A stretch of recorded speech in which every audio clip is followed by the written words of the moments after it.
ఏమైందమ్మా రమ్య? ఏమైందమ్మా? పైచు ఎక్కువై వాంతులు అవుతున్నాయి వదినా. ఇవి పైచి వాంతులా? నేను ఒక బిడ్డను కన్నదాన్నే. కళ్ళు తిరిగితే వచ్చే వాంతులకి, కడుపుతో ఉంటే వచ్చే వాంతులకి తేడా తెలియదు అనుకుంటున్నావా?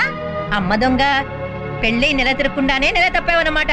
ఊరుకోదునా. ఎందుకు ఊరుకుంటాను? ఇంత శుభవార్త చెప్పాక ఈ విషయం పద్దుకు తెలిస్తే ఎగిరి దూకుతాడు. ఎక్కడ? హుస్సేన్ సాగర్ లోనా? అదేంటమ్మా, తండ్రి కాబోతున్నాడన్న విషయం తెలిస్తే పద్దు ఎంత సంతోషపడతాడు.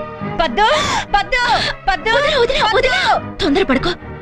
తల్లిని కాబోతున్నందుకు నాకు సంతోషంగానే ఉంది. కానీ ఇల్లు విడిపించే వరకు పిల్లలే వద్దని ఆయన నా దగ్గర గట్టిగా చెప్పేశారు. నేనే ఆశ చంపుకోలేక కడుపును దాచుకున్నాను. ఈ విషయం ఆయనకు తెలిస్తే కడుపు తీయించుకోమంటారు. నిజమేనమ్మా, ఈ సంతోషంలో ఆ విషయమే మర్చిపోయాను. నువ్వు కడుపుతో ఉన్నావని తెలిస్తే నీకు విడాకులిచ్చి ఏ సన్యాసం పుచ్చుకుంటాడు తిక్కవేదవా. సరే సరే, నువ్వేం కంగారు పడకు. ఈ కేసు ఎలా డీల్ చేయాలో నేను చెప్తానుగా. ఎవరు వాన్ చేసుకుంటున్నారు? వాంత లేదే. అయ్యో, అంతలా వాన్ చేసుకుంటారా?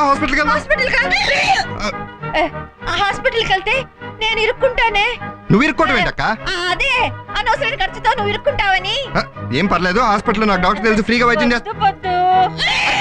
అరే ఏంటో తెలుసుకోవాలి కదా, పద వెళ్దాం. ఇవి లేడీస్ ప్రాబ్లమ్స్.